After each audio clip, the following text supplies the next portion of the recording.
journal vous est offert par le FPI, Fonds des promotions de l'industrie, votre partenaire privilégié pour la réussite de vos projets.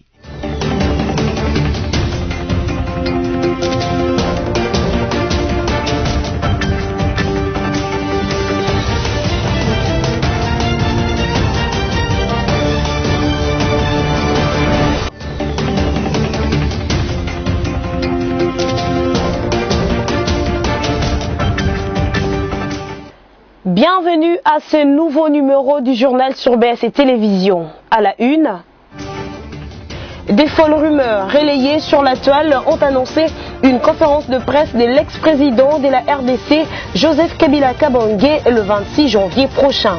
Cette information a été aussitôt démentie par l'entourage du sénateur à vie. Et puis, incroyable mais vrai, Lambert Mende Omalanga, ancien cacique du Front commun pour le Congo, FCC, vient d'intégrer l'Union sacrée pour le Congo initiée par le chef de l'État, Félix Tshisekedi. Enfin, fermeture du marché central de Kinshasa, habituellement appelé Zando, pour raison des travaux de réhabilitation. Les commerçants ont jusqu'au 20 janvier pour se relocaliser dans des structures temporaires. Encore une fois, bienvenue dans ce journal. Le gouvernement Ilunkamba vient de terminer l'année 2020 avec un déficit de 997 milliards de francs congolais financés par des appuis budgétaires du FMI, de la BED ainsi que des bons de trésor. C'est la substance de points traités au cours de la première réunion du comité des conjonctures économiques de 2021 présidé par le Premier ministre Sylvestre Ilunkamba. Suivez. C'était la toute première réunion du comité des conjonctures économiques de l'année 2021. Au cours de cette rencontre, les membres du CCE ont fait part de l'approbation par le gouvernement de la cession des créances de la Société commerciale des transports et ports SCTP ex-Onatra sur l'État. Le gouvernement a approuvé la cession des créances de la SCPT ex-Onatra sur l'État. Elle l'a autorisé à chercher de repreneurs avec une décote ne pouvant pas dépasser le 25%. En outre, l'exécutif national congolais a noté l'annulation par le gouvernement chinois de la dette de la République démocratique du Congo, évaluée à 28 millions de dollars américains, et l'octroi d'un appui financier de l'ordre 15 millions de dollars américains, à en croire le VPM Jean-Baudouin Maillot. Par ailleurs, le comité de conjoncture économique a évoqué la crise sanitaire mondiale due à la pandémie de la Covid-19, dont 10 057 nouveaux cas de contamination ont été enregistrés en une seule semaine en RDC. Nous sommes au 8 janvier à 19 159 cas contre 18 102 cas une semaine auparavant. Ce qui signifie qu'il y a eu augmentation du nombre de cas de plus ou moins 1057 en une semaine. Je crois que c'est beaucoup quand même. Et la population est invitée à respecter les gestes barrières, à respecter toutes les mesures prises par le président de la République, chef de l'État, ainsi que par le gouvernement, notamment s'abstenir de circuler au-delà de 21 heures. Et pourquoi cette mesure? C'est pour empêcher les attroupements. Maintenant, les gens contournent en organisant de fêtes la journée. Ce n'est pas bien parce que c'est au cours de ce genre de rencontres, fêtes, deuil, autres veillées de prière, qu'il y a un fort taux de contamination. Il faudra que les uns et les autres puissent le comprendre pour que nous puissions éviter les désastres. Il y a eu 15 morts en une semaine. Le CCE a noté une légère décélération du rythme de formation de prix. Il a également constaté une légère dépréciation du taux d'échange, très peu significative.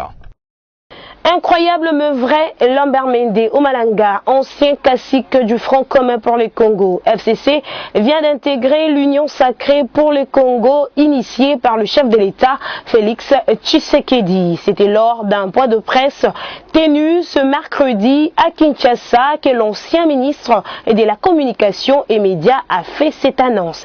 Le pétition contre le bureau d'âge n'a aucun fondement juridique, a réagi le député Gaël Boussa, rapporteur du bureau d'âge de l'Assemblée nationale. Plus de détails avec Liévin Louzolo.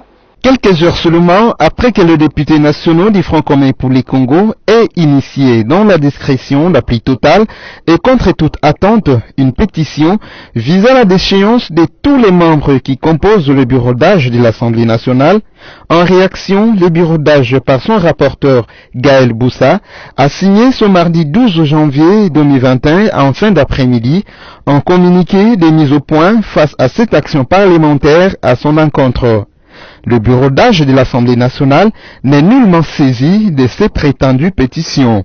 Les accusations qui s'y trouvent sont fausses et non fondées, peut-on lire dans ce communiqué de mise au point, signé et publié dans la soirée de ce même mardi 12 janvier 2021 et parvenu à la rédaction de BC Télévision.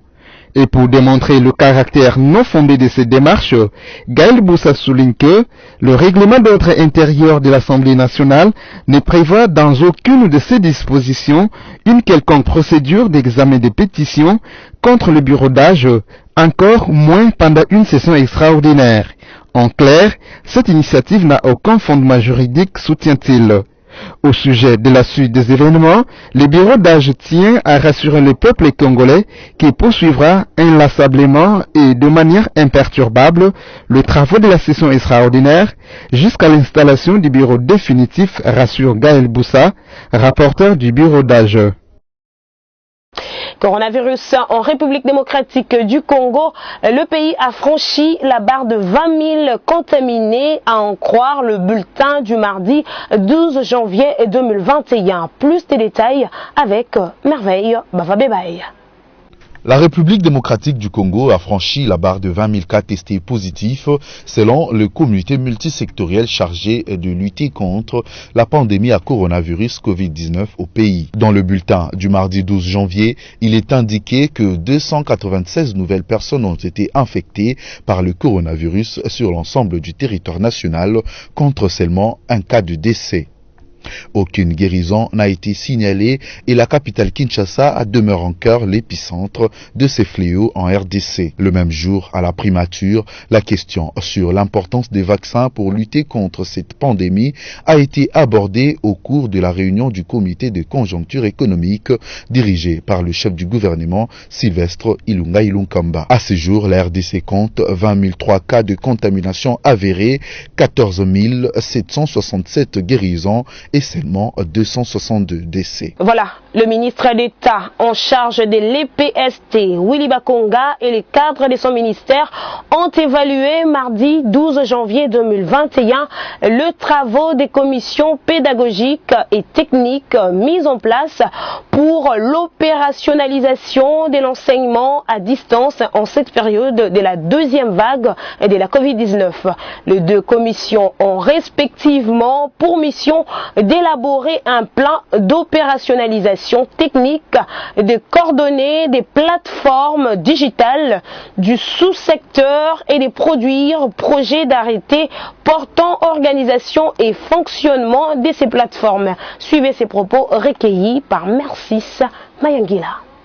Il y a des avancées significatives dans la mesure où il a été présenté à son Excellence Monsieur le ministre d'État les termes de référence devant permettre à ce qu'il y ait opérationnalisation de l'enseignement à distance durant cette période de pandémie, mais aussi pour tout le reste de la vie de notre système éducatif.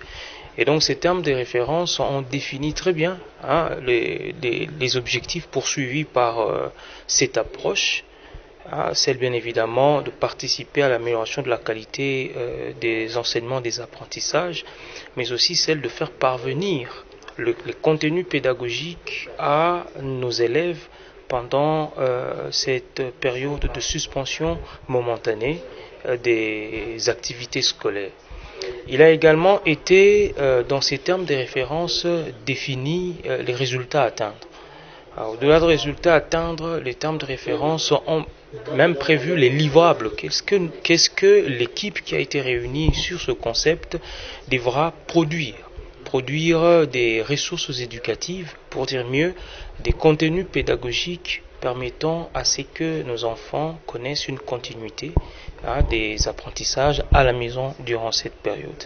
Mais aussi, il a été retenu un chronogramme d'activités pour savoir comment elles seront embrayées et comment elles se poursuivront pour se clôturer à un moment donné.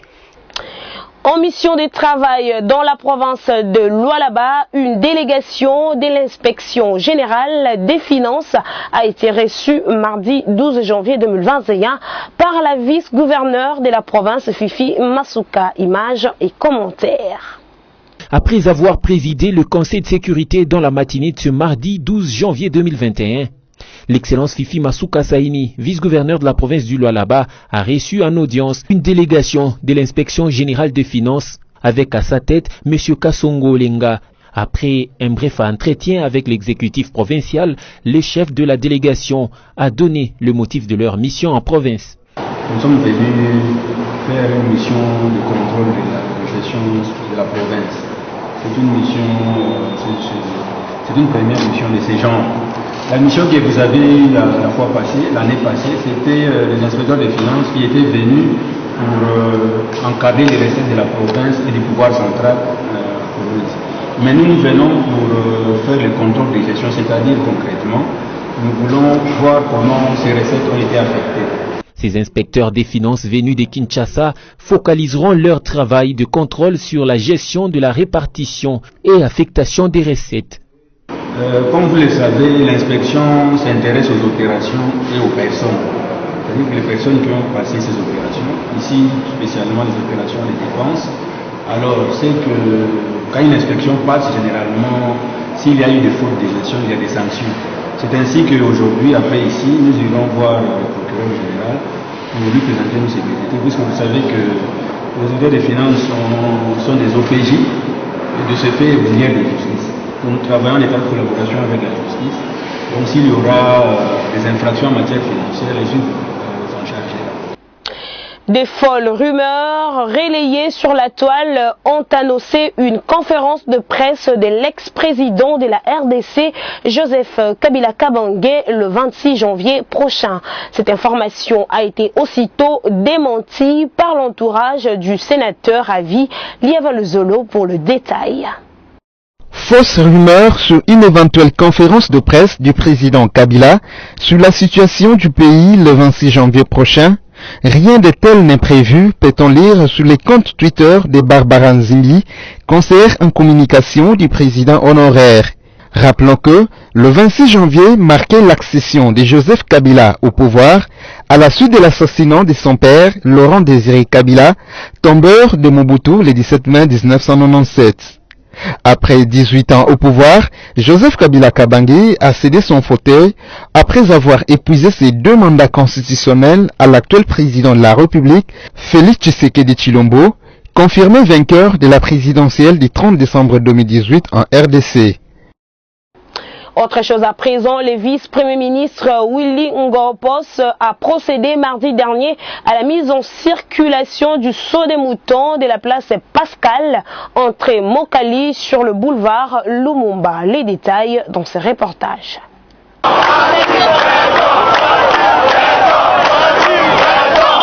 Après l'inauguration officielle des sauts de moutons par le président de la République Félix Antoine Tshisekedi Tshilombo au mois de décembre 2020, le saut de moutons de Mokali a été ouvert à la circulation mardi 12 janvier 2021 par le vice-premier ministre, ministre des Infrastructures et Travaux publics, Willy Ngoropos Sunzel, qui a été reçu à son arrivée par le directeur général de l'Office des routes, Herman Mutima Sakrini.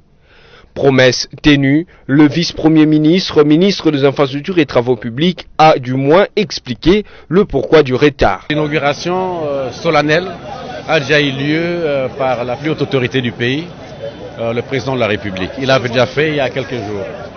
Vous allez vous rappeler que, je crois 2 jours avant l'inauguration, répondant, je ne sais pas, au micro de je ne sais quel journaliste, j'avais quand même annoncé que nous devrions inaugurer 5 saut de moutons, mais que ce jour, les chefs de l'État n'allaient faire que 4, et que le 5e saut de moutons, visiblement, il était terminé, mais il y avait encore le préalable pour qu'on le mette à la circulation. L'office de route comme maître d'ouvrage représenté par son directeur général a indiqué que sa société a travaillé de nuit comme de jour afin de rendre fluide la circulation des véhicules dans ce coin de Kinshasa, la capitale. Sans ce projet de voies rapides, les sauts de moutons risquent de ne rien servir.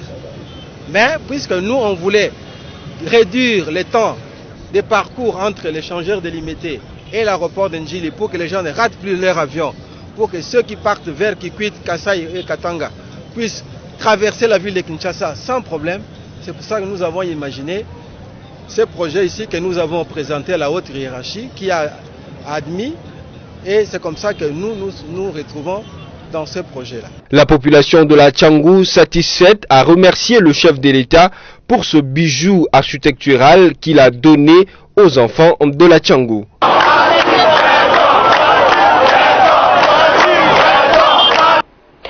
L'insalubrité est présente bel et bien au marché Gambela sur l'avenue Kasavubu, croisement Lopori dans la ville de Kinshasa. La population s'est exprimée en demandant l'implication du bourgmestre de cette commune, Sophia Zaorati et Orlikiaz.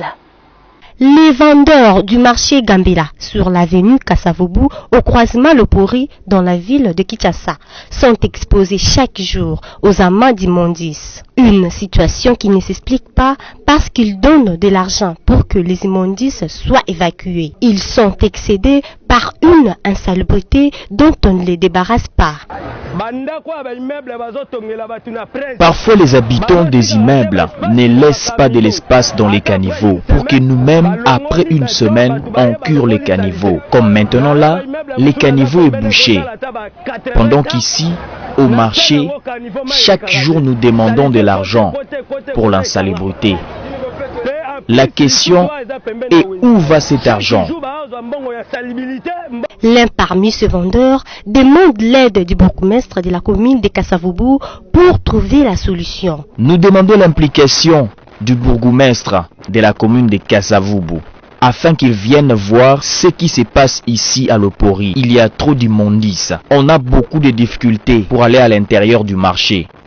Fermeture du marché central de Kinshasa, habituellement appelé Zando, pour raison des travaux de réhabilitation. Les commerçants ont jusqu'au 20 janvier 2021 pour se relocaliser dans des structures temporaires. Réaction à cette décision au micro de Christelle Genda et Générose Essengo. Suite à la décision de la fermeture du grand marché de Kinshasa, communément appelé Zando, pour des raisons de travaux de réhabilitation, un délai a été accordé aux vendeurs jusqu'au 20 janvier 2021. Il leur a été proposé d'occuper les étalages de marché provisoires dont 24 novembre, Itaga, Kabinda et Kalembelembe. Le Kinois ont réagi à propos de cette fermeture au micro de BSC Télévision ce mercredi 13 janvier. On a appris que circulairement dans les réseaux sociaux Nous avons appris par une note circulant sur les réseaux sociaux que le grand marché Zando sera fermé et délocalisé. Avez-vous déjà compté toutes les personnes ici présentes? Est-ce que pour mettre la propriété au marché, on a besoin de cette fermeture?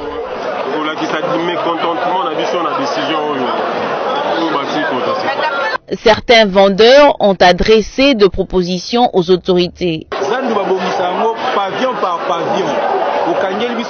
On procède au réaménagement pavillon après pavillon. Genre, on commence par nettoyer celui-ci. Une fois terminé, on débloque pour ouvrir un autre. Par contre, d'autres ont opté pour rester sur place. On ne bouge pas, on restera ici. S'ils vont nous tuer, qu'ils le fassent. Une mère s'est adressée au chef de l'État. Je demanderai au chef, au nom de nous les mamans qui les avaient supportés pendant 9 mois dans le ventre, de nous pardonner. Chef, pardonne-nous et lasse-toi de cette idée que nous devons quitter notre zone.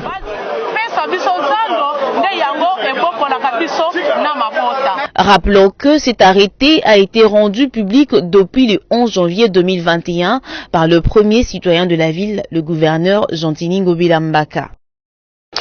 Et puis en sport, pas des vainqueurs ni des vaincus entre les sélections locales de la Tanzanie et de la RDC mardi 12 janvier 2021 au Benjamin Mkapa National Stadium. Un but partout, c'est le score qui a sanctionné la fin de cette rencontre qui a servi pour le deux staffs techniques des sélections à jauger le niveau de leurs équipes avant le début de la phase finale du CHAN Cameroun 2021 que démarre ce samedi 16 janvier. Sami Bosongo nous en dit plus. Couronnement de la préparation des repas à prime en Tanzanie en vue du CHAN Cameroun 2021, la rencontre amicale qui les ont opposés au Taifa Stars à prime de la Tanzanie au Benjamin Mkapa National Stadium de Dar es Salaam s'est soldée par un nul d'un but pour chaque sélection. Inspirés et dominateurs en première mi-temps, les Congolais ont vite fait de marquer dès la 19e minute par l'avant-centre Fiston Mayele qui a coupé la trajectoire du centre de Philippe Kizumbi, légèrement dévié par un défenseur tanzanien. En seconde mi-temps, le changement de l'équipe se révèle préjudiciable pour la RDC qui encaisse un but à la 52e minute, but consécutif à une sortie hasardeuse du gardien de but Leima Tampi. Les Léopards à prime ont quitté la Tanzanie après une dernière séance d'entraînement à Dar es Salaam pour Douala au Cameroun via Addis Abeba. L'on rappelle que la RDC est casée dans le groupe B où l'on trouve également la Libye, le Niger et le Congo-Brazza. C'est ce dimanche 17 janvier qui se jouera le derby du fleuve Congo entre les deux républiques sœurs. Florent Ibenge, qui a affirmé avoir tiré des leçons de la rencontre contre la Tanzanie, alignera, nous osons le croire, une équipe qui tiendra la prise de haute face au Congo-Brazza, qui a les faveurs de pronostic et qui ne cache pas sa volonté d'en faire voir de toutes les couleurs à la RDC. Voilà, place à présent à la revue de presse rendue par Sami Bosongo.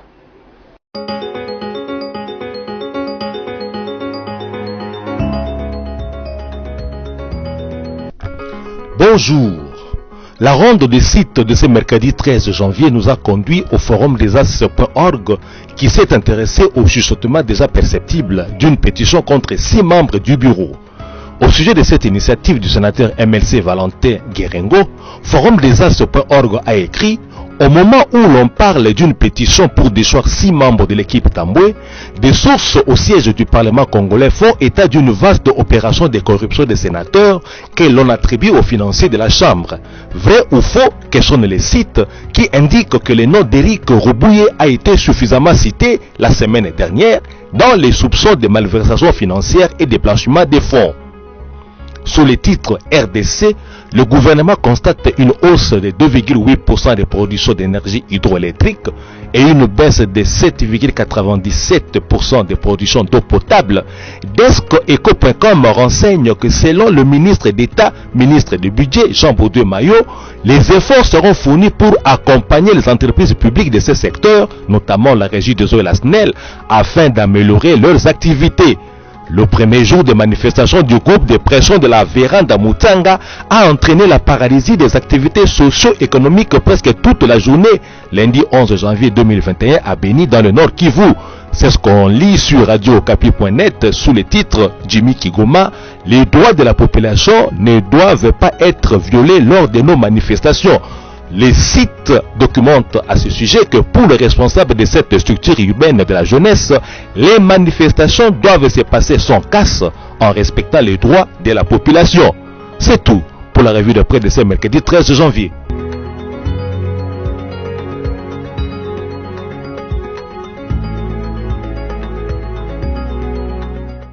C'était là la revue de presse rendue par Sami Bosongo. Si vous nous avez pris en cours de diffusion, voici le rappel de principaux titres. Des folles rumeurs relayées sur la toile ont annoncé une conférence de presse de l'ex-président de la RDC, Joseph Kabila Kabange, le 26 janvier prochain. Cette information a été aussitôt démentie par l'entourage du sénateur à vie. Et puis, incroyable mais vrai, Lambert Mende Omalanga, ancien cacique du Front commun pour le Congo, FCC, vient d'intégrer l'Union sacrée pour le Congo initiée par le chef de l'État, Félix Tshisekedi. Enfin, fermeture du marché central de Kinshasa, habituellement appelé Zando, pour raison des travaux de réhabilitation. Les commerçants ont jusqu'au 20 janvier pour se relocaliser dans des structures temporaires. Mesdames et messieurs, ce journal qui a été préparé par l'ensemble de la rédaction de BAC Télévision est terminé. Merci à vous de l'avoir suivi, mais surtout, restez-nous fidèles.